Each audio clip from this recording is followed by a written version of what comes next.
Hello students, आज हम start करने वाले एक नया टॉपिक जो कि थोड़ा न्यूमेरिकली बेस्ड है, ठीक है, और थोड़ा सा लॉजिकली है, ठीक है। तो इस टॉपिक को हमने नाम दिया कनेक्टिंग बल्ब प्रॉब्लम्स, ठीक है। कनेक्टिंग बल्ब का मतलब क्या है, ठीक है। यहाँ पे आपने देख रहे होंगे कि डायग्राम ही बना रखा मैंने एक, तो इसमें दो, ठीक है, सर्कुलर टाइप में मैंने एक बल्ब, इनको क्या बोलते हैं, ये ग्लास के बने हुए होते हैं, ठीक है, इंसुलेटेड होते और ये ग्लास के बने हुए होते हैं। एक ग्लास का इस तरीके से है कंटेनर और दूसरा ग्लास का कंटेनर इस तरीके से, और दोनों बीच में एक, ठीक है, कनेक्टेड होते हैं पाइप से, यानी ठीक है, ग्लास का ही पाइप होता है यानी। तो इसको जो ये सर्कुलर ग्लास होता है इसको हम बोलते हैं बल्ब, ठीक है। तो ऐसे मैंने दो बल्ब बनाए और दोनों को बीच में कनेक्ट कर दिया, तो इनको इसी तरीके से नाम दिया गया कनेक्टिंग बल्ब प्रॉब्लम्स। प्रॉब्लम्स मतलब इन पे किस तरह के न्यूमेरिकल्स बनते हैं वो हमें देखने हैं। नहीं, पहली बात तो ये जो बल्ब्स होते हैं, ठीक है, तो जैसे दो कनेक्टेड है तो नाम तो मैंने ए और बी दे दिया, ठीक है, बल्ब ए बल्ब डी कुछ भी दे दो, कोई फर्क नहीं पड़ता, फर्स्ट बल्ब या सेकंड बल्ब वो कोई दिक्कत नहीं। पहली चीज तो ये जो बल्ब होते हैं ये इंसुलेटेड होते थर्मली, ठीक है। थर्मल इंसुलेशन का मतलब क्या है, थर्मल का मतलब होता है हीट, मतलब टेम्परेचर, मतलब उसका टेम्परेचर कम या ज्यादा नहीं होगा। हम इस तरीके से, ठीक है, अब पूरा इसको एक्सपेरिमेंटली या पूरा विजुअलाइजेशन कराना तो पॉसिबल, लेकिन हाँ इतना इसको थोड़ा सा दिमाग में क्लियर रखना कि अगर मैं बोल रहा हूँ कि इस बल्ब का, मैंने बोला टेम्परेचर 300 केल्विन है, तो इस 300 केल्विन पे, ठीक है, ये बल्ब क्या रहेगा, हमेशा 300 पे रहेगा। यानी इस तरीके से हमने इसको इंसुलेशन प्रोवाइड कर रखा है, इस तरीके का इसका अरेंजमेंट कर रखा है कि इसका टेम्परेचर हमेशा कांस्टेंट रहेगा, ठीक है। तो इनका ये इंसुलेटेड बल्ब्स होते हैं और इनको कनेक्टिंग पाइप से कनेक्ट कर दिया जाता है। अब दो तरह के केस बनते हैं इसमें, ठीक है। दो तरह के केस कैसे बनते हैं, जैसे मैंने यहाँ पे हेडिंग में डाली केस वन। केस वन में क्या लिखा मैंने, if temperature is same for both bulb. जो दो बल्ब आपस में कनेक्टेड है, मतलब ऐसे मान लो एक कंटेनर है जिसमें एक हाइड्रोजन गैस फिल कर रखी है, दूसरा कंटेनर जिसमें ऑक्सीजन गैस फिल कर रखी है, ठीक है। दो अलग अलग कंटेनर और बाद में मैंने उनको क्या कर दिया, कनेक्ट कर दिया।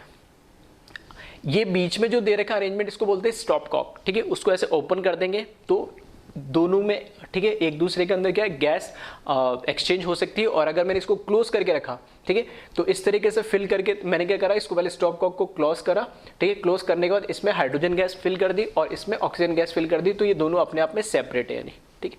अब मैं कह रहा हूं कि पहले टाइप की प्रॉब्लम है इस तरीके से करते हैं, इस तरीके की हम प्रॉब्लम्स देखते हैं जिसमें जो दोनों बल्ब है, ठीक है, जिसमें दो अलग अलग गैस है, ठीक है, या दो सेम गैस कैसे भी मान लो, कोई फर्क नहीं पड़ता, जो दो गैस दोनों में भर रखी है हमने, उन दोनों गैस का टेम्परेचर क्या रहेगा, सेम, मतलब दोनों बल्ब का टेम्परेचर क्या रहना चाहिए, सेम। फॉर एग्जाम्पल यहाँ दिख ही रहा है केस वन, मैंने बोला कि टेम्परेचर दोनों बल्ब का सेम होना चाहिए, temperature is same for both bulb, मतलब इसका टेम्परेचर भी कितना, बल्ब बी का टेम्परेचर भी 300 केल्विन और बल्ब ए का टेम्परेचर भी 300 केल्विन, मतलब दोनों बल्ब का टेम्परेचर क्या है, सेम।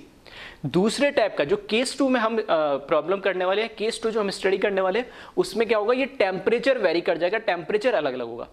अगर इसका 300 है तो ये हो सकता है 300 से ज्यादा हो या कम हो, ठीक है, मतलब दोनों का टेम्परेचर अलग अलग होगा। और दोनों में टेम्परेचर अलग अलग होने से किस तरीके से, ठीक है, दूसरे फैक्टर, ठीक है, स्पेशली प्रेशर की बात करेंगे हम, ठीक है, वो फैक्टर कैसे इफेक्ट होता है तो वो हम देखेंगे। प्रेशर की भी बात करेंगे, टेम्परेचर तो हमने मान दिया, फिक्स कर दिया। दो केस, एक में तो दोनों का टेम्परेचर सेम, ठीक है, एक में दोनों का टेम्परेचर अलग। अब ये बल्ब का जो भी वॉल्यूम होगा वो भी तो फिक्स होगा, ऐसे तो चेंज होना नहीं। अब ये अपने आप में एक बल्ब है, तो इधर मैंने ले लिया इसका बल्ब ए का वॉल्यूम 10 लीटर और बल्ब बी का वॉल्यूम ले लिया 15 लीटर, तो टेम्परेचर और वॉल्यूम दोनों हो गया फिक्स। अब बात आती है तीसरा प्रेशर की, तो प्रेशर कैसे वेरी करेगा, तो हम क्या करते हैं इसको न्यूमेरिकल से, ठीक है, थ्योरेटिकल कुछ ज्यादा है नहीं इसमें समझाने के, न्यूमेरिकल से समझेंगे, ठीक है। बाकी जो मैं बोल रहा हूँ उसको ध्यान से सुनना, तो सारे कॉन्सेप्ट वैसे क्लियर हो जाएंगे, ठीक है। तो दो बल्ब हमने लिए, दोनों को कनेक्ट कर दिए।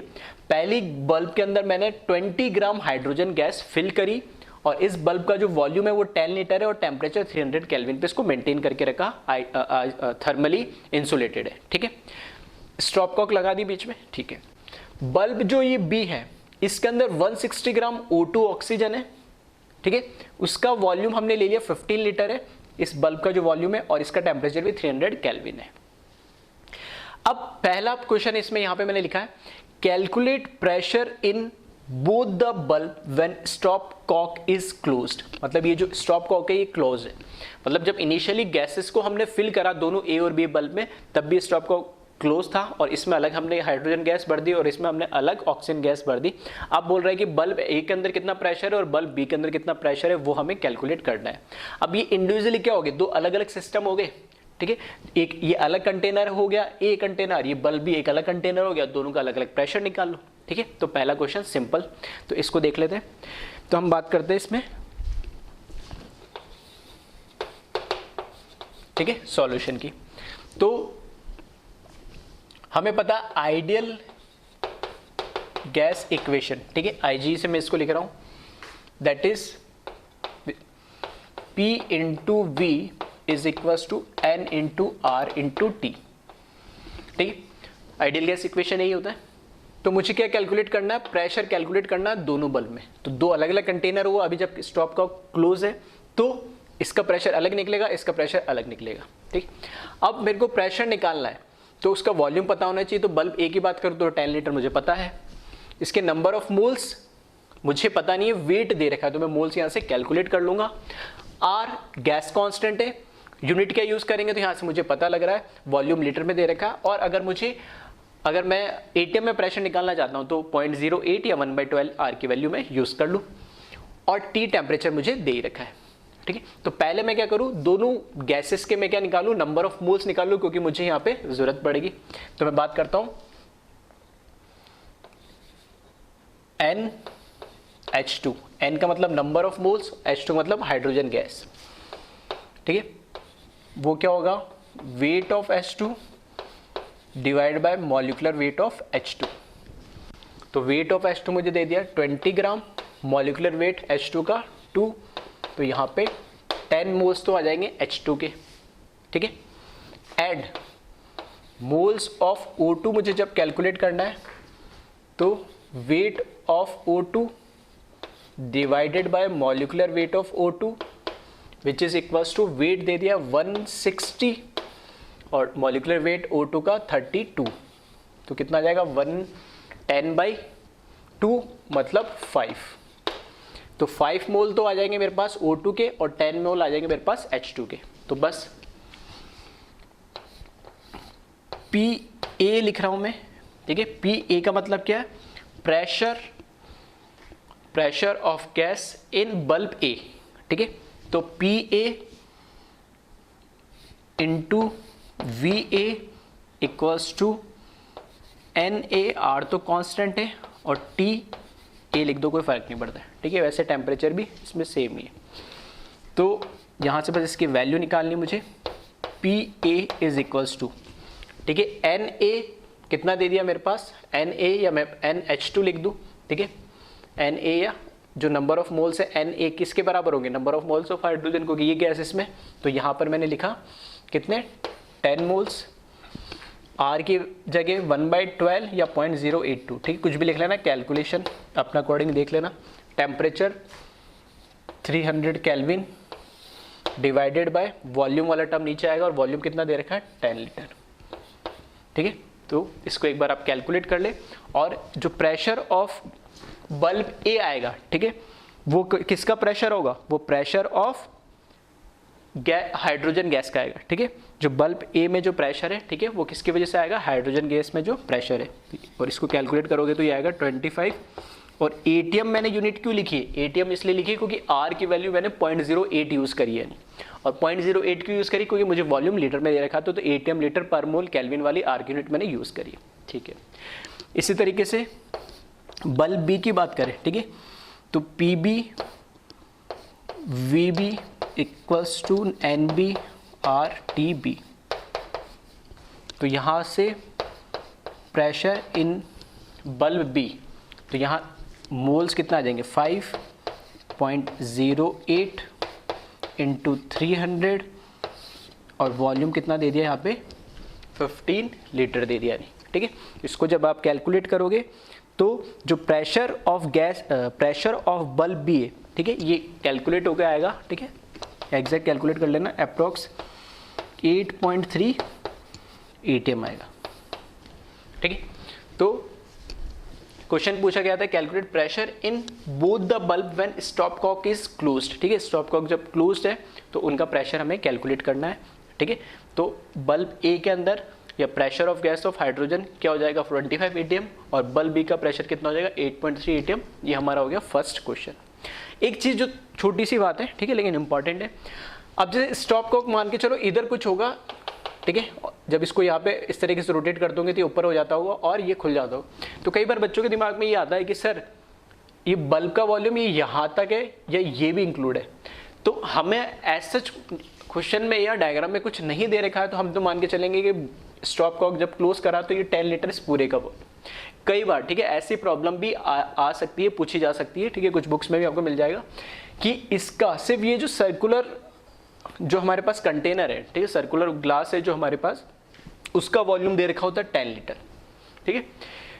और कई बार इसका वॉल्यूम अलग दे देंगे इतना, इसका वॉल्यूम अलग दे देंगे इतना, और जनरली इस तरीके से इसको मान के चलते कि स्टॉप को क्या इस तरीके से क्लोज कर रहा है कि बल्ब पूरा यहाँ से पैक हो जाए, यहाँ से ये बल्ब पैक हो जाए। जब इसको खोलेंगे तो ये वॉल्यूम ऐड हो जाएगा।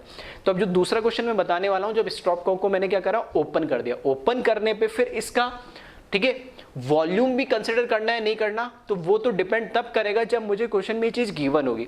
अगर मुझे इस पाइप, कनेक्टिंग पाइप जो दे रखी है, इसका वॉल्यूम दे ही नहीं रखा, तो मैं कैसे अज्यूम कर लूंगा, कैसे कैलकुलेशन कर लूंगा? तब मुझे उसको अज्यूम करना पड़ेगा कि इसका वॉल्यूम नेग्लिजिबल है या उसको मैं कंसिडर नहीं करूंगा।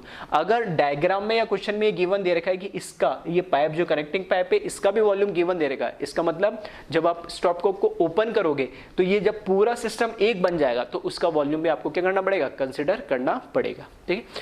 तो सेकंड क्वेश्चन इसी पे है, तो एक बार इसको कॉपी कर ले जल्दी से, ठीक है। तब तक मैं ये सेकंड क्वेश्चन लिख देता हूं यहां पे।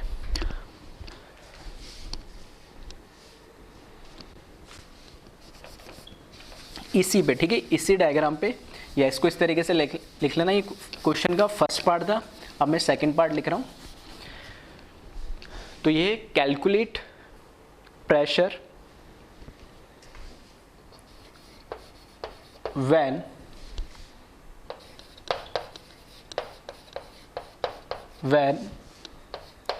stop coke is open if both the gases are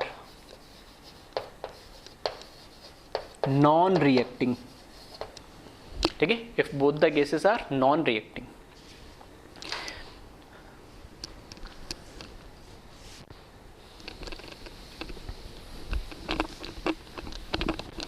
ठीक है, अब सेकंड क्वेश्चन देखिए इसमें। अब क्वेश्चन सेकंड में इसने बोला कि अब जो स्टॉप कोक है उसको मैंने ओपन कर दिया, तो अब बताए प्रेशर क्या होगा। अब इसने बोला कि बल्ब का प्रेशर बताओ, क्योंकि स्टॉप कोक में जब ओपन कर दूंगा तो दोनों गैसेस एक दूसरे में क्या होने लगेगी, इंटरमिक्स होने लगेगी, मतलब प्रेशर पूरा, अब ये जो पूरा दो बल्ब और ये पाइप है, ये पूरा मेरे लिए क्या एक सिस्टम बन जाएगा, ठीक है। इसका मेरे को ओवरऑल क्या बताना है, प्रेशर बताना है। और इसको मैं, ठीक है, ये मैंने कैलकुलेट कर ही लिया एक बार, तो इसको थोड़ा स्पेस कम है तो मैं यहाँ साइड में लिख देता हूँ।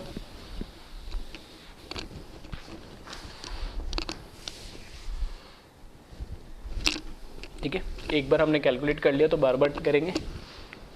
जो मोल्स ऑफ H2 हमने कैलकुलेट कर भी कितने करें 10, एंड मोल्स ऑफ O2 जो हमने कैलकुलेट करे वो करे हमने 5, ठीक है। ये हमने एक बार कैलकुलेट कर लिया। अब आ जाए, अब बात हो रही है कि जब स्टॉप को ओपन कर दे, ठीक है, तो अब प्रेशर क्या होगा। तो प्रेशर होने का मतलब ये है कि अब जब इसको ओपन कर देंगे तो ये पूरा वॉल्यूम और ये जो पाइप, कनेक्टिंग पाइप है, ठीक है, ये कनेक्टिंग पाइप का वॉल्यूम जो अभी मैं कह रहा था, ठीक है। अब इस क्वेश्चन में कुछ गिवन नहीं दे रखा है तो मैं इसका वॉल्यूम क्या करूंगा, ठीक है, इसको अज्यूम करूंगा कि इसका वॉल्यूम कुछ नहीं है, इसको नेग्लिजिबल मान के चलूंगा, कोई कुछ नहीं दे रखा तो मैं कैलकुलेशन कैसे करूं। हाँ, अगर डायग्राम में इसका भी वॉल्यूम दे रखा कनेक्टिंग पाइप का, तो मैं इस दोनों के वॉल्यूम में इसको भी क्या कर दूंगा, ऐड कर दूंगा, ठीक है। ये हुई पहली बात। तो क्वेश्चन क्या है, सेकंड जो क्वेश्चन है इसी पे, ये सेकंड पार्ट है इसका, कि calculate pressure when stop Coke is open if both the gases are non reacting, ठीक है। लास्ट वाली लाइन को भी समझना। ये कह रहा है कि जब ये अभी तो क्या ये अपने आप में सेपरेट था बल्ब, ये अपने आप में सेपरेट था, जब मैंने इसको ओपन करा तो दोनों जब गैस या तो इधर से ये मूव करे या इधर से मूव करे, गैस के पार्टिकल्स तो एक दूसरे के पास क्या करेंगे, टकराएंगे, कोलाइड तो करेंगे ही, ठीक है। तो क्या ये रिएक्शन होगी, ठीक है। तो ये रिएक्शन होगी या नहीं होगी वो आपको देखना पड़ेगा कि इनका नेचर कैसा है। नहीं तो यहाँ पर H2 और O2 आपस में रिएक्ट करके H2 बना सकते हैं क्या ये? ठीक है, बिल्कुल बना सकते हैं, लेकिन ऐसे हमारे नेचर में तो H2 और O2 क्या मिलके क्या दोनों H2 बना लेते हैं हर बार? ऐसा तो पॉसिबल नहीं है। ठीक है, तो इसके लिए कंडीशंस होती है, स्पेसिफिक कंडीशन, वहीं पे ये H2 और O2, ठीक है, जो हाइड्रोजन सेल की वर्किंग होती है, ठीक है, उसमें H2 O2 कंबाइन होके ही H2 बनाते हैं, ठीक है, फ्यूल सेल भी बोलते हैं उसको। ठीक है, तो वो इसी पे बेस्ड होता है, या बेस्ड या मैं ऐसे बोल सकता हूँ, उसमें यही रिएक्शन होती है। लेकिन इन जनरल वो क्या हर जगह होती है, वो ऐसा नहीं होता, उसके लिए स्पेसिफिक कंडीशंस होती है। तो जब तक हमें ये गिवन नहीं दे रखा है कि वो दो गैस रिएक्ट कर रही है आपस में, तब तक हम मान के चलेंगे कि वो दोनों कैसे नॉन रिएक्टिंग गैसेस है। और इस क्वेश्चन में स्पेसिफिक मेंशन कर दिया if both gases are non reacting, मतलब ये दोनों एक दूसरे के साथ इंटरेक्ट तो कर रही है लेकिन कुछ रिएक्शन नहीं दे रही है, गैस मॉलिक्यूल्स टकरा रहे लेकिन कुछ मिलके कंबाइन होकर कुछ नया कंपाउंड नहीं बना रहे। ठीक है, तो इस बात का ध्यान रखना। अब आ जाओ, अब जब मैं बात करूंगा इसके अंदर, ठीक है, तो अब मेरे को कैलकुलेट करना प्रेशर पूरे सिस्टम का। ठीक है, तो पूरे सिस्टम का मेरे को यहाँ पे कैलकुलेट करना है। तो वापस यूज तो हम क्या करेंगे, IGE को यूज करेंगे, आइडियल गैस इक्वेशन को, that is PV is equals to nRT। अब यहां पर इसमें मैं चेंज क्या कर दे रहा हूं, P की जगह मैंने लिखा PT। PT क्यों, मतलब टोटल प्रेशर क्या होगा, टोटल प्रेशर मतलब अब इसका प्रेशर कुछ अलग था, इसका प्रेशर कुछ अलग था। जब मैंने स्टॉप कॉप को ओपन कर दिया तो ओवरऑल प्रेशर क्या होगा। ठीक है, जैसे इस रूम का प्रेशर कुछ अलग है, गेट के बाहर कुछ प्रेशर हो सकता है अलग है, यानी ठीक है, ठीक है, एक जनरल मैं मान ले रहा हूं, ठीक है, प्रेशर कुछ अलग है। अगर मैंने जैसे 2 रूम है या 2 बल्ब है, जब उसको जब खोलूंगा तो हर चीज, ठीक है, नेचर में हर चीज ज्यादा से कम की तरफ जाती है। ठीक है, नेचर में हर चीज ज्यादा से कम की तरफ जाती है। तो जहां हाई प्रेशर होगा वो लो प्रेशर की तरफ जाने लगेगा, तब तक जाने लगेगा जब दोनों में इक्विलिब्रियम एक टर्म है, ठीक है, बहुत उसका एक अलग मीनिंग होता है, वो चैप्टर भी हम पढ़ेंगे 11th में ही, केमिकल इक्विलिब्रियम, आयोनिक इक्विलिब्रियम आएगा, वो हम उसको डिटेल में समझेंगे। लेकिन इक्विलिब्रियम का मतलब भी समझ सकते हो बैलेंस्ड। ठीक है, तो वो बैलेंस कब तक मूव करेगा, जब दोनों का, ठीक है, ओवरऑल प्रेशर क्या हो जाए, सेम हो जाए। ये बिल्कुल ऐसे ही, एक वाटर टैंक इधर है, एक वाटर टैंक इधर है, दोनों के बीच में मैंने पाइप कनेक्ट कर दिया। अब जिसमें वॉल्यूम ज्यादा होगा तो वो कम होने लगेगा, दूसरा बढ़ने लगेगा। कब तक बढ़ने लगेगा, जब उनके बीच में एक इक्विलिब्रियम या बैलेंस नहीं आ जाएगा, प्रेशर इक्वल नहीं हो जाएगा। ठीक है, तो अब आओ, अब बात हो रही है यहां पर कि जो प्रेशर है, ठीक है, वो टोटल प्रेशर मतलब दोनों पूरे सिस्टम का मिला के मैं एक प्रेशर की बात कर रहा हूं। ठीक है, वॉल्यूम क्या होगा, वॉल्यूम फिर ये वॉल्यूम प्लस ये वॉल्यूम, अगर इस पाइप का वॉल्यूम मुझे गिवन दे रखा होता तो मैं उस वॉल्यूम को भी ऐड करता, तो वो कहलाता मेरा टोटल वॉल्यूम। लेकिन अभी नहीं है तो मैं सिर्फ दोनों बल्ब का ही वॉल्यूम कंसिडर करूंगा और ये हो जाएगा, इसको मैंने लिखा VT। N क्या, नंबर ऑफ मोल्स, इधर कुछ हाइड्रोजन गैस के मोल्स थे, इधर कुछ ऑक्सीजन गैस के मोल्स थे, तो अब टोटल रिएक्ट तो नहीं कर रही लेकिन दोनों क्या गैस के पार्टिकल्स ही है, तो ये NT हो जाएगा, टोटल नंबर ऑफ, ठीक है, total number of gases particles. ठीक है, इसको मैं NT और ये R और ये T। R तो अपने आप में गैस कांस्टेंट है और T क्या है, टेम्परेचर है, और दोनों का ही टेम्परेचर सेम है, तो टेम्परेचर तो कोई ऐसा ऐड तो करेंगे नहीं।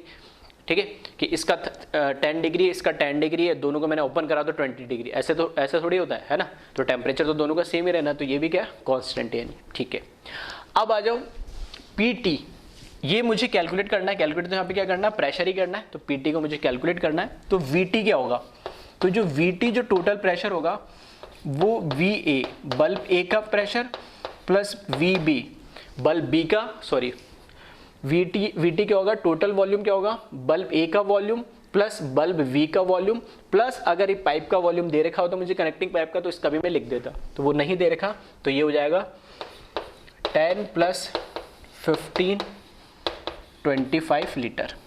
Next NT, total number of moles of gases क्या हो जाएंगे, NA लिख दूं, ठीक है, A बल्ब के अंदर गैस के मोल्स, बल्ब B के अंदर गैस के मोल्स, दोनों को ऐड कर देंगे और वो कितना आ रहा है 10 प्लस 5 और कितना हो जाएगा 15 मोल्स। ठीक है, बस R और T तो हमें पता ही है, तो यहाँ बस फॉर्मूले में पुट कर दो, PT is equals to NTRT upon VT। ठीक है, तो यहाँ से नंबर ऑफ मोल्स टोटल कितना हो जाएंगे 15 मल्टीप्लाई R की वैल्यू 1/12 लिखो या 0.08 लिखो, वो कैलकुलेशन आपके अकॉर्डिंग देख लेना, और टेम्परेचर 300 है ही, उसमें कोई डाउट नहीं है, ठीक है। और या चाहो तो यहाँ टेम्परेचर भी लग देता हूँ, क्योंकि ये तो कांस्टेंट है ही दोनों में। और वॉल्यूम कितना हो जाएगा टोटल 25। बस इसको कैलकुलेट कर ले तो जो टोटल प्रेशर मतलब दोनों सिस्टम का जो प्रेशर मिला के आएगा, ठीक है, वो टोटल प्रेशर, ठीक है, वहाँ पर कैलकुलेट कर लेना। और इसको जब कैलकुलेट करोगे तो ये 15 ATM प्रेशर आएगा। तो जब स्टॉप को क्लोज थी तो हम इंडिविजुअल बल्ब का प्रेशर कैलकुलेट कर रहे थे। जब स्टॉप को ओपन कर दिया मैंने तो ओवरऑल टोटल जो सिस्टम बना उसका प्रेशर हमने कैलकुलेट करा है, ठीक है। उस टाइम मतलब अब मैं बोलूँगा यहाँ पे भी 15 ATM है, यहाँ पे भी 15 ATM, यहाँ पे हर जगह इसमें 15 ATM प्रेशर होगा, ठीक है। तो इसको कर ले एक बार कॉपी।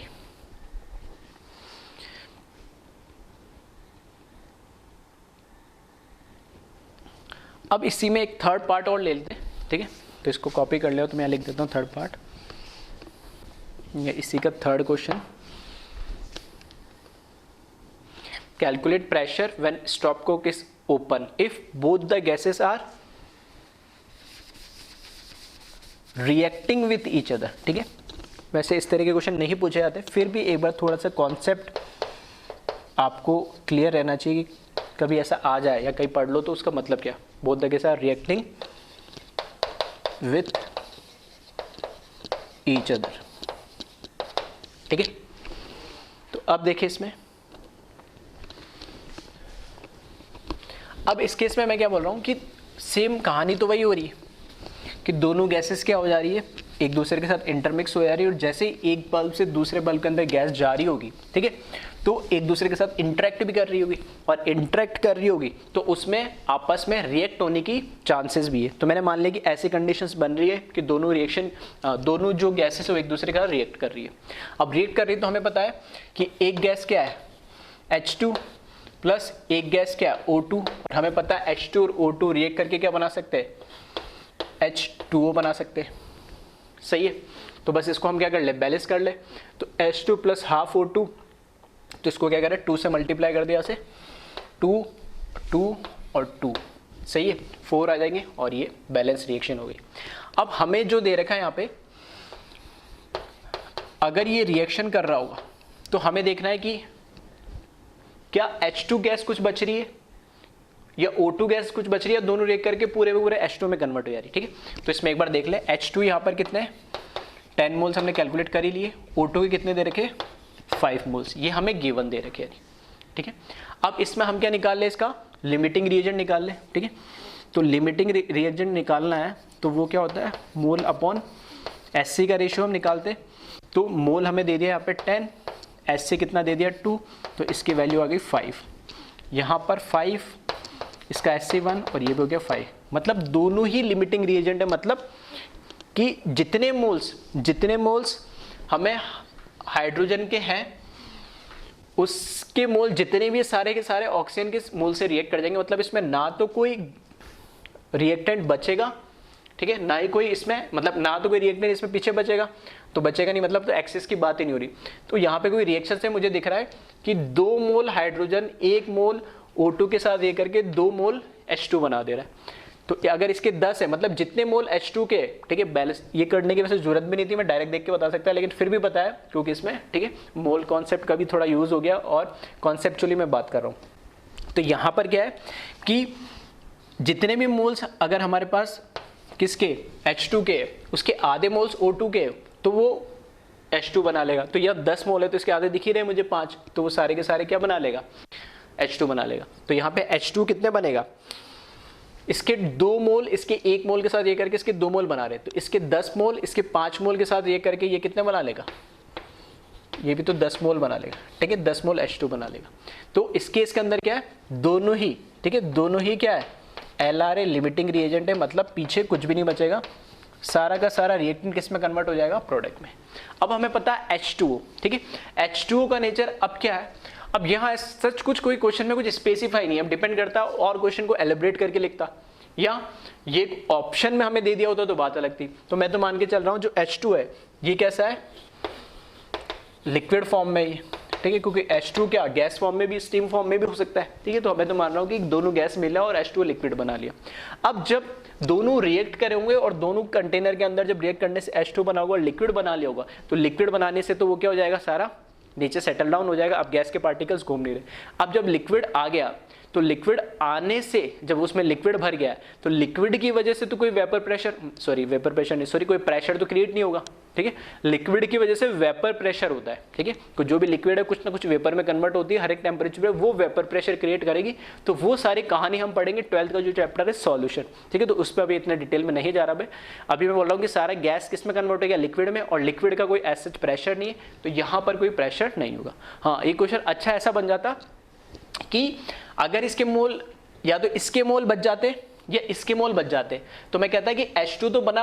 अब मान लिया वाटर तो बना ही बना, ठीक है, लिक्विड H2 बना। लेकिन अगर मान लिया हाइड्रोजन के, अगर ये क्या होता, ये लिमिटिंग रिएजेंट होता तो ये एक्सेस रिएजेंट होता, और एक्सेस रिएजेंट है तो इसके कुछ ना कुछ मोल्स बचते। तो जो इसके मोल्स बचते वो प्रेशर क्रिएट करते।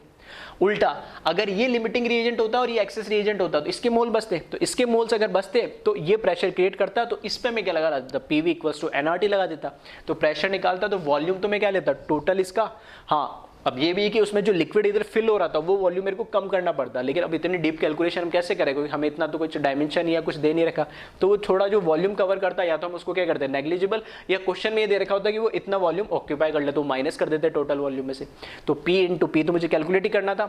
V मैं उसमें क्या करता, जो टोटल वॉल्यूम दोनों बल्ब का है, पूरे सिस्टम का है। फिर N क्या होता है, मोल सिर्फ मैं एक्सेस रीजन के काउंट करता है जिसकी वजह से प्रेशर क्रिएट हो रहा है। R आपको पता ही हो, टेम्परेचर भी आपको पता है, ठीक है। तो इस तरीके से इस क्वेश्चन को कर सकते थे।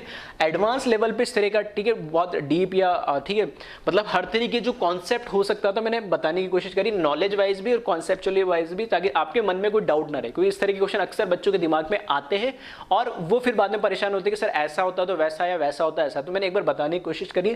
थर्ड क्वेश्चन एज सच आपके जेई और मेंस, ठीक है, या नीट के हिसाब से इतने कोई इंपॉर्टेंट नहीं है, ना ही इतना कोई डिटेल में पूछा जाता है, ना इस पे कोई बात होती है। हाँ, इतना पूछा जाता है कि स्टॉप को जब क्लोज है तब प्रेशर बताइए और जब ओपन कर दिया तब प्रेशर बताइए। हाँ, नॉन रिएक्टिंग की बात करते हैं, जनरली हम रिएक्टिंग की बात नहीं करते। यहाँ मैंने बता दी, इन केस अगर ऐसा होता तो आप कैसा कर सकते थे और क्या क्या कंडीशन आ सकती थी, वो सारी मैंने इसमें डिस्कस कर ली है, ठीक है। तो इसके लिए ज़्यादा परेशान मत होना, ठीक है। एक बार फिर मैंने फिर भी एक आइडिया दे दिया, तो एक बार इसको कॉपी कर लिया।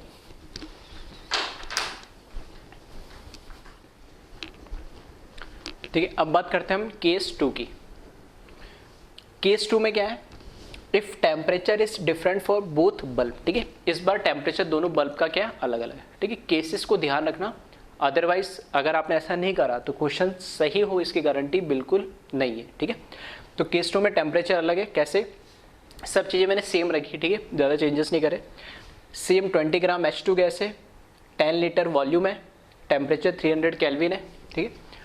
यहाँ पर 160 ग्राम O2 सेम है, वॉल्यूम 15 लीटर ही, बस टेम्परेचर मैंने 400 कर दिया जो पहले वाले केस में, ठीक है। 300 था O2 में, यहाँ पे भी 300 सारे, ठीक है। ये डेटा सेम है, यहाँ पे भी सेम है, बस टेम्परेचर मैंने 3 से 400 कर दिया, बल्ब है बल्ब भी, ठीक है।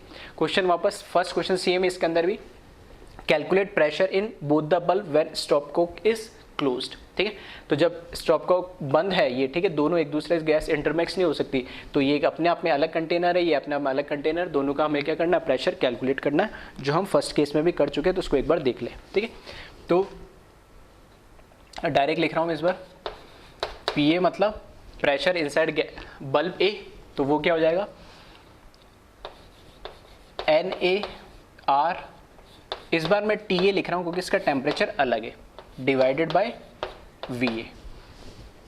तो NA, क्योंकि गैस तो क्या है, सेम ही है, और अमाउंट भी सेम रखा तो मोल भी क्या होगा, सेम। तो मैंने वही लिखा हुआ रहने दिया, इसको चेंज नहीं करा। 10 मोल्स है इसके अंदर, ठीक है। तो ये हो जाएगा 10 मोल्स ऑफ गैस A, इसको 0.08 लिख ले, इंटू टेम्परेचर 300 लिख ले, और वॉल्यूम कितना दे रखा है, 10 लीटर, ठीक है। इसको कैलकुलेट करेंगे तो 10 से 10 और ये 24,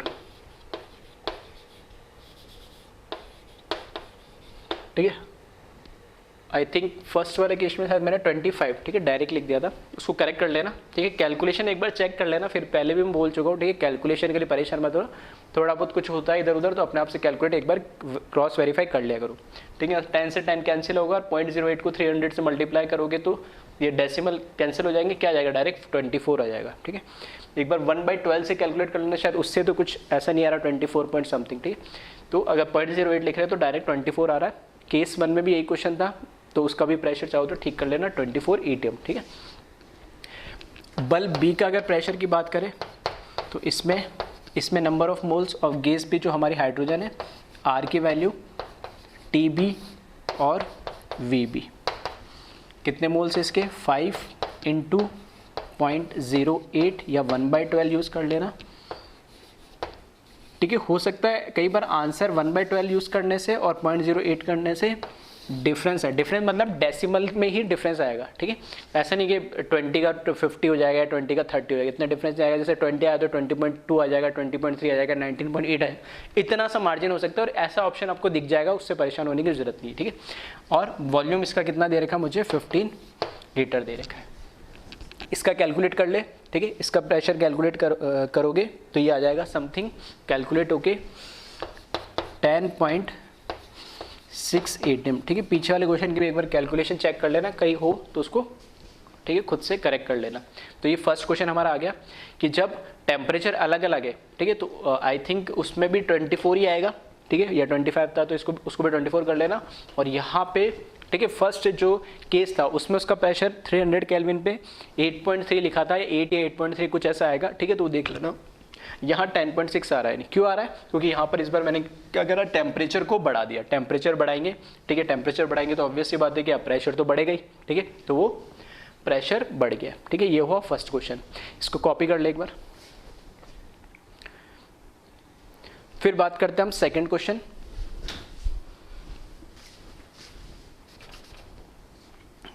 सेकेंड क्वेश्चन सेम है जो उसमें था ठीक है। Calculate pressure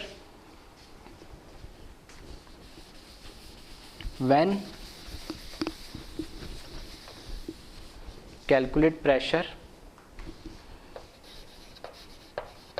when stopcock is open if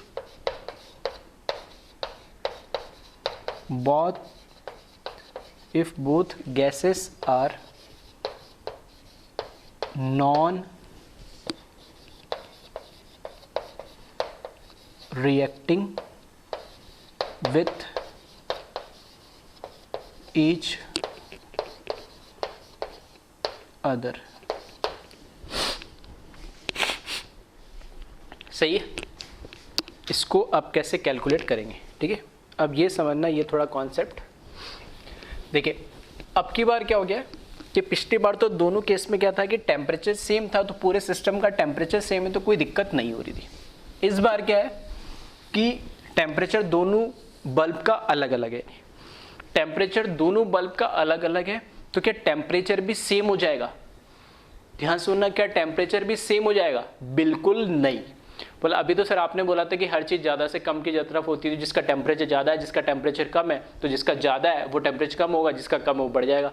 बिल्कुल बात सही है, लेकिन यहाँ इस केस में ऐसा इसलिए नहीं हो रहा है क्योंकि ये एक इंसुलेटेड इस तरीके से सिस्टम बनाया गया है कि इसका टेम्परेचर 300 तो ये 300 ही मेंटेन करे। इसको इस तरीके से मैनेज किया गया है, इसका इंसुलेशन इस तरीके से या इस तरीके से सिस्टम में रखा गया है कि इसका टेम्परेचर अगर 400 है तो ये 400 ही मेंटेन रहे। आ रही मेरी बात समझ में? इसलिए टेम्परेचर ऐसा नहीं है 300 और 400 का बीच में आ जाएगा, 350 या कुछ आ जाएगा, ऐसा बिल्कुल नहीं होगा। आ रही मेरी बात समझ में? इस बात को क्लियर समझ लेना ठीक है। फिर से बोल रहा हूं, टेम्परेचर दोनों का सेम नहीं होगा। टेम्परेचर दोनों बल्ब का जो है एज इट इज वही रहेगा। इसका टेम्परेचर 300 है तो 300 ही रहेगा, इसका टेम्परेचर 400 है तो 400 ही रहेगा। टेम्परेचर में कोई चेंज नहीं आएगा। दोनों इंडिविजुअली इंसुलेटेड है, इस तरीके से सिस्टम से डिजाइन है कि वो अपना टेम्परेचर को मेंटेन करके रखेंगे। क्लियर है? तो टेम्परेचर सेम ही रहेगा। अगर टेम्परेचर सेम रहेगा तो बाकी चीजों का क्या होगा? वॉल्यूम भी 10 लीटर ही रहेगा, वॉल्यूम तो बदल नहीं जाएगा स्टॉप को खोलने से। इसका भी 15 रहेगा। हाँ, दोनों मिला के 10 + 15 टोटल कितना हो जाएगा? 25 लीटर, वो बात अलग है। नंबर ऑफ मोल्स भी सेम ही रहेंगे। अगर इसके 10 मोल है ठीक है, और इसके 5 मोल है तो 10 और 5 टोटल मिला के 15 हो जाएंगे, लेकिन मोल्स तो सेम ही रहेंगे। तो फिर क्या चेंज हो रहा है? चेंज हो रहा है प्रेशर। अभी इसका प्रेशर को समथिंग हमने कैलकुलेट करा 24 atm और इसका कैलकुलेट करा आई थिंक कितना 11.1 या ठीक है कितना लिखा था एक बार देख लेते हैं, जो भी था 10.6, ठीक है 10.6 इसका ATM प्रेशर था, मतलब इसका 24 ATM प्रेशर था और इसका 10.6 ATM हमने कैलकुलेट करा। अब जब हम मैं इस स्टॉप कॉक को ओपन करूंगा, जब मैं इसको ओपन करूंगा तो यहाँ पे जो गैस हाइड्रोजन गैस है वो 24 ATM पे है और यहाँ पे जो ऑक्सीजन गैस है ये 10.6 ATM पे, मतलब ये 24 ATM पे, मतलब ये हायर प्रेशर पे गैस है और ये लोअर प्रेशर में गैस इस कंटेनर में। जब मैं इसको ओपन करूंगा तब वो जो गैस हायर प्रेशर पे वो कहां मूव करेगी? लोअर प्रेशर की तरफ मूव करेगी। आ रही मेरी बात समझ में? तो इस चीज को ध्यान से समझ लेना। बाकी टेम्परेचर इंसुलेटेड है इसलिए वो सेम रहेगा, चेंज नहीं होगा। वॉल्यूम में तो वैसे फर्क नहीं पड़ना है, वॉल्यूम तो स्टॉप कॉक खोलने से तो वॉल्यूम तो दोनों का जो इस सिस्टम का मिला के वही रहेगा। हाँ, प्रेशर में वेरिएशन ये आएगा कि यहाँ पे जो गैस फील्ड है वो हायर प्रेशर पे, यहाँ पे जो गैस फील्ड है वो लोअर प्रेशर पे। जैसे हम स्टॉप कॉक को ओपन करेंगे तो जो हाई प्रेशर पे वो गैस मूव करेगी लो प्रेशर की तरफ। तो यहाँ से जो फर्स्ट पार्ट था क्वेश्चन का, वहां से मेरे को ये तो समझ में आ गया कि जो हाइड्रोजन गैस होगी, ठीक है, अब मैं बात करूँ कि कौन सी गैस कहाँ मूव करेगी, ठीक है। तो इसको इस तरीके से रखना, जो गैस हायर प्रेशर पे वही तो जाएगी लोअर प्रेशर पे। तो हमने कैलकुलेट कर लिया हाइड्रोजन हायर प्रेशर पे और ये है लोअर प्रेशर पे, तो हाइड्रोजन गैस मूव करेगी कहाँ? इस तरफ, ऑक्सीजन की तरफ। आ रही बात समझ में? ऑक्सीजन उधर नहीं जाएगी। अब ऐसा हो रहा है तो कब तक होगा, कैसे होगा? तब तक होगा ये 24 ATM है, ये 10.6 ATM है, तो इन दोनों का प्रेशर, ओवरऑल सिस्टम का प्रेशर जब तक सेम ना हो जाए, ठीक है, तब तक चलेगा। तो सेम कैसे सर? दोनों का क्या ले ले हम? एवरेज ले ले? बिल्कुल नहीं, ठीक है, एवरेज नहीं लिया जाता है। एवरेज तब होता है जब में इक्वल मोल्स होता है तब, ठीक है, वो अलग चीज है, वो अलग कहानी, उसको हम ठीक है उसमें देखेंगे सॉल्यूशन चैप्टर में। अभी इतना समझ लेना कि ये गैस तब तक मूव करती रहेगी कि जितना प्रेशर ये कम होता जाएगा, ये प्रेशर बढ़ता जाएगा। एक टाइम आएगा जब दोनों का प्रेशर सेम हो जाएगा, तब मैं क्या बोलूंगा? पूरे सिस्टम का प्रेशर क्या हो गया? सेम। यही तो मतलब हुआ ना। तो मैं मान के चलता हूं कि एक प्रेशर होगा जहां पर ये फ्लो आके रुक जाएगा, उस प्रेशर को मैं नाम देता हूं P। तो मैं यहां पे लिख रहा हूं let P is the final pressure when stop cock is open, ठीक है। मतलब कुछ टाइम के लिए तो गैस मूव करेगी और एक टाइम ऐसा आएगा कि दोनों प्रेशर क्या हो जाएगा? इक्वल हो जाएगा, और उस प्रेशर को मैंने नाम दिया कैपिटल P। दूसरी बात, दूसरी इंपॉर्टेंट बात कि मैंने बोला कि यहाँ पे जो गैस मूव कर रही है वो सिर्फ और सिर्फ कौन मूव कर रही है? हाइड्रोजन गैस मूव कर रही है, ऑक्सीजन गैस मूव नहीं कर रही।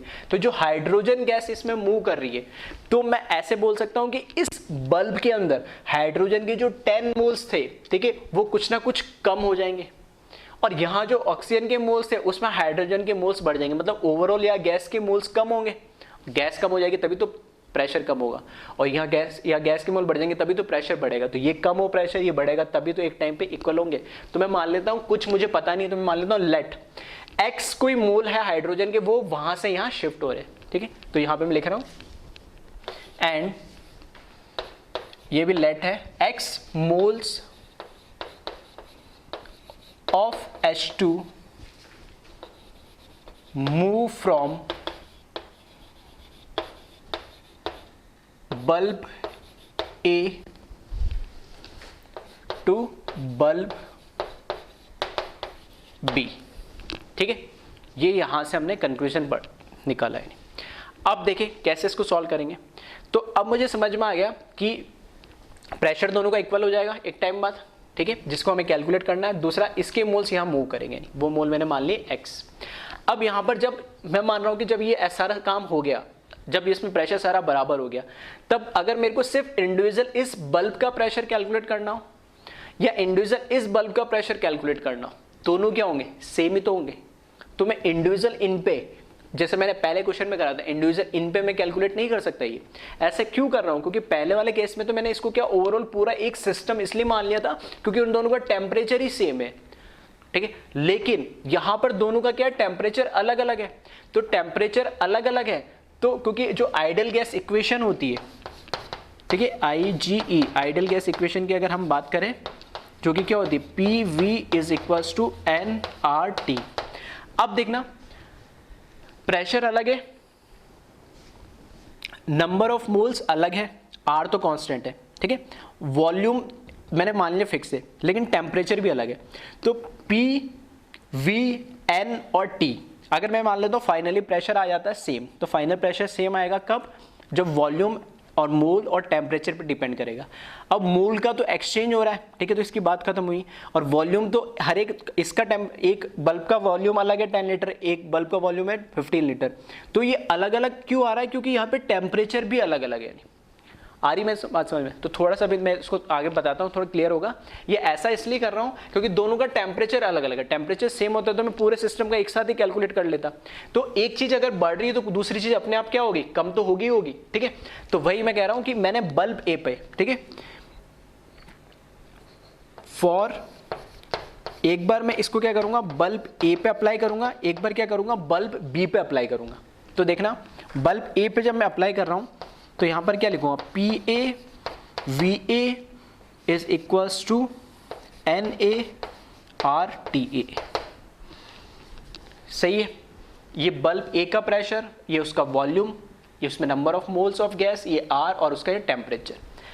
यहां पे ध्यान से देखना, जो प्रेशर होगा वो तो क्या हो जाएगा P, जो कॉमन आना है दोनों का, तो वो मैंने लिखा है कैपिटल P, इनटू वॉल्यूम जो इसका है वो कितना आ जाएगा 10 लीटर, तो वो हो जाएगा इनटू 10।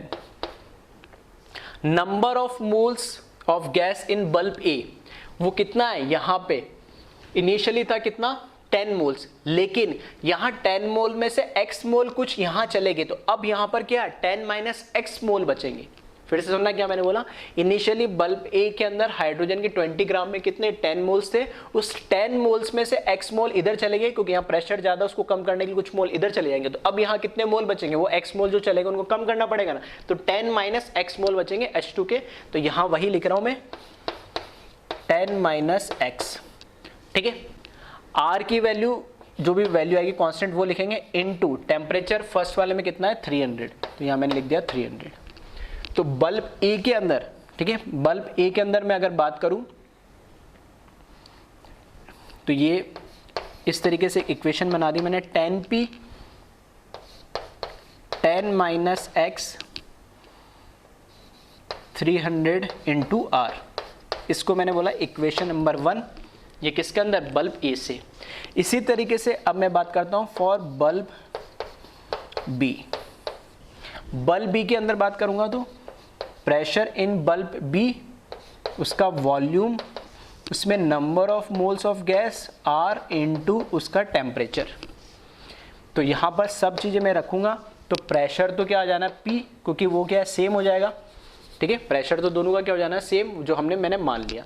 वॉल्यूम इसका कितना दे दिया मुझे 15, तो यहाँ लिखा मैंने 15। अब देखना नंबर ऑफ मोल्स, इसमें ऑक्सीजन गैस के जो 160 ग्राम ऑक्सीजन गैस थी उसके मोल्स कितने थे 5, उसमें से x मोल इसमें ऐड हो गए, यानी तो वहां तो moles, number of moles gas के कम हुए और यहाँ क्या हो गए, बढ़ गए। तो यहाँ पर क्या करूंगा, जो 5 मोल्स थे ऑक्सीजन के उसमें x मोल जो वहां से आए वो ऐड हो गए, इनटू R इनटू टेम्परेचर 400। तो यहाँ पर जो इक्वेशन बनेगी ये हो जाएगा 15P 5 plus x into 400 into R, और ये हो जाएगी मेरे लिए सेकंड इक्वेशन। R की वैल्यू चाहे तो रखना चाहो, ठीक है, क्योंकि कांस्टेंट है और मैं, ठीक है, दोनों को, क्योंकि मेरे पास दो इक्वेशन है, दो अननोन, एक तो P और X ऑलरेडी है, ठीक है, तो चाहो तो इसको R को 1/12 लिखो, 0.08 लिखो, कोई फर्क नहीं पड़ता। जहाँ मेरे को इसकी जरूरत नहीं है कैलकुलेशन में, तो इसलिए मैंने अभी R को R रह दिया। तो दो इक्वेशन बन गई, और अब काफ़ी बच्चों को समझ में आ गया होगा ऐसा मैंने क्यों करा, क्योंकि मेरे पास दो अननोन, एक प्रेशर और एक मोल, ठीक है, तो मुझे वो कैलकुलेट करना, तो दो इक्वेशन बनानी थी, तो यहाँ से दो इक्वेशन मैंने क्रिएट कर ली, और यहाँ से मैं इसको अब कैलकुलेट कर सकता हूँ ईजिली, ठीक है। तो एक बार इसको कॉपी कर ले, वीडियो को पॉज करके, और अब, ठीक है, और अब मैं क्या कर रहा हूँ, ठीक है, इसको कॉपी कर लिया आपने, ठीक है। तो अब यहाँ से देखना, जो इक्वेशन 1 और 2 जो मैंने क्रिएट करी, ठीक है, तो क्या करो, एक इक्वेशन को दूसरे इक्वेशन से क्या कर दो, डिवाइड कर दो, ठीक है। तो इस तरीके की, ठीक है, पहले भी मैंने ऐसा कोई क्वेश्चन कराया था, ठीक है, लास्ट लेक्चर में।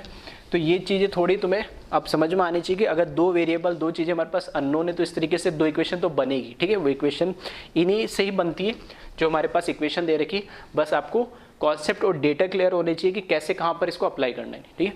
अब आ जाओ, तो यहाँ मैंने लिख दिया, कुछ भी कर लो, सेकंड को 1 से करो डिवाइड या 1 को सेकंड से करो, कोई फर्क नहीं पड़ना, मैंने लिख दिया सेकंड डिवाइड बाय 1। तो ऐसा करोगे तो यहाँ आ जाएगा 15p divided by 10p is equals to 5 + x into 400 into r, यहाँ पर 10 - x इंटू 300 इंटू r, ठीक है।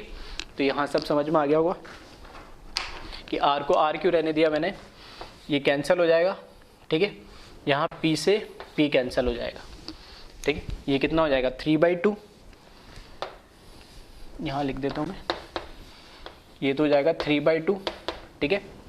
और इधर क्या बचेगा हमारे पास, 0 से 0 कैंसिल हो जाएगा, तो ये हो जाएगा 4 × 5 + x और नीचे हो जाएगा 3 × 10 - x। क्रॉस मल्टीप्लाई करके एक ही वेरिएबल है, इक्वेशन बन गई। इसमें x की वैल्यू आप क्या कर ले, इसको सिंपली कैलकुलेट कर ले। x की वैल्यू जब आप कैलकुलेट करोगे तो ये समथिंग 50/17 आता है, जो कि 2.94 होगा। और इसको मैं अप्रॉक्स 3 ले रहा हूँ, 3 से ले रहा हूँ, थोड़ी सी कैलकुलेशन आसान हो जाएगी, ठीक है, बाकी और कुछ नहीं। तो x मतलब मैंने अभी तो सिर्फ ये कैलकुलेट करा है कि कितने नंबर ऑफ, ठीक है, 2.94 है, मैंने अप्रॉक्स 3 ले लिया इसको, कि x क्या है, कितने number of moles of hydrogen gas move करे from bulb A to bulb B, ठीक है। तो ये 3 मोल्स मैंने कैलकुलेट कर लिए, x मैंने कैलकुलेट कर लिया। तो इक्वेशन 1, इक्वेशन 2 किसी में भी x की वैल्यू रखो और p की वैल्यू कैलकुलेट करो, और वो क्या आ जाएगा, प्रेशर ऑफ द गैस आ जाएगा, जो स्टॉप कॉक को ओपन करने के बाद ओवरऑल जो टोटल प्रेशर दोनों में सेम आना वही, ठीक है। तो यहाँ से फ्रॉम इक्वेशन 1, ठीक है, यही मैं यूज़ कर रहा हूँ, इक्वेशन 1, और ठीक है, कॉपी कर ही लिया होगा इसको तो, ठीक है। इक्वेशन 1 ये है, इसमें बस मैं वैल्यू रख दे रहा हूँ, ठीक है। 10p is equals to 10x की जगह 3 रखा इंटू 300, ठीक है, इंटू 0.08, ठीक है। तो इसको एक बार कैलकुलेट कर लिया, नहीं, और जो प्रेशर यहाँ से कैलकुलेट आएगा, ठीक है, कैलकुलेशन एक बार वेरीफाई कर लेना, फिर से मैं बोल रहा हूँ, ठीक है। जब इसको कैलकुलेट करोगे तो ये समथिंग 17.5 atm आएगा, ठीक है। टोटल प्रेशर है after stop, total pressure of the system when stop Kock is open, ठीक है। स्टॉप कॉक खोलने के बाद ये टोटल प्रेशर आ जाएगा 17.5 atm। तो यहाँ से दोनों में डिफरेंस अब आपको समझ में आ गया होगा कि अगर, ठीक है, अगर हमारे पास दोनों बल्ब का टेम्परेचर सेम है तो स्टॉप को ओपन करने के बाद पूरा उसको एक सिस्टम मान लेंगे, है ना। तो वहाँ पे ए की PV इक्वल्स टू nRT लगाना, टोटल वॉल्यूम आ जाएगा, प्रेशर अननोन है, टेम्परेचर सेम है, नंबर ऑफ मोल्स को ऐड कर देंगे, ठीक है। अगर हमारे पास दोनों बल्ब का टेम्परेचर अलग अलग है तब हमें बस ये देखना है, दोनों का इंडिविजुअल प्रेशर आपको निकालना ही पड़ेगा तब, ठीक है। दोनों का इंडिविजुअल प्रेशर आपको निकालना ही पड़ेगा, और प्रेशर निकालने के बाद आपको देखना पड़ेगा हायर प्रेशर का है, हायर प्रेशर से लोअर प्रेशर की तरफ मूव करेगा। टेम्परेचर जो उनका इंडिविजुअल है, दोनों जो हमारे पास बल्ब है उनका टेम्परेचर जो है वो आइसोलेटेड है, थर्मली इंसुलेटेड है, ठीक है। तो वो उनका टेम्परेचर क्या रहेगा, सेम रहेगा, वो चेंज नहीं होगा। उसके अकॉर्डिंग दोनों का क्या करेंगे, हम प्रेशर कैलकुलेट कर लेंगे। जिसका हायर प्रेशर है वो अपने लोअर प्रेशर की तरफ मूव करेगा, हमें पता लग जाए कौन सी गैस मूव कर रही है। अब इस पे क्वेश्चन बहुत सारे बन सकते हैं, यही क्वेश्चन पूछ लेता वो सिर्फ ऑब्जेक्टिव में कि which gas move from which side, hydrogen A to B, B to A, या बोथ A टू B या नन, इस तरीके से कुछ भी क्वेश्चन, ठीक है। तो हमें अगर वो सब चीजें पता है तो हाँ, हाइड्रोजन गैस मूव करेगी और A टू B मूव करेगी, ठीक है।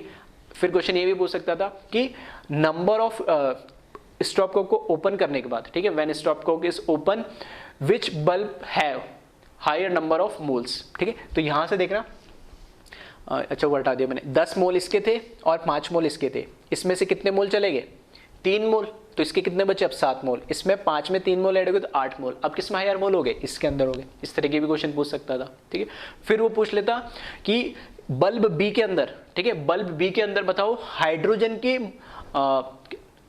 Calculate the percentage of number of moles of hydrogen gas in bulb B, ठीक है, calculate percentage of number of moles of hydrogen gas in bulb B, ठीक है। अगर ये करना है तो मुझे पता है कि बल्ब बी के अंदर हाइड्रोजन के कितने मोल आए, 3, और टोटल मोल कितने हो गए गैस के अंदर, हाइड्रोजन के 3, ऑक्सीजन के कितने 5, तो टोटल कितने हो गए 8, तो 3/8 3/8 इंटू 100, उसको निकाल लेंगे परसेंटेज। अरे बस इस तरह के काफी क्वेश्चन बन सकते, तो ठीक है, तो इस तरह के काफी क्वेश्चन बन सकते हैं। तो ये सब चीजें तभी आप कैलकुलेट कर पाओगे जब ये चीज और ये कनेक्टिंग बल्ब वाले प्रॉब्लम, ठीक है। इसमें पूरा एक लेक्चर मैंने इसलिए लिया क्योंकि इस तरह के क्वेश्चंस आपको मिल जाते हैं, ठीक है।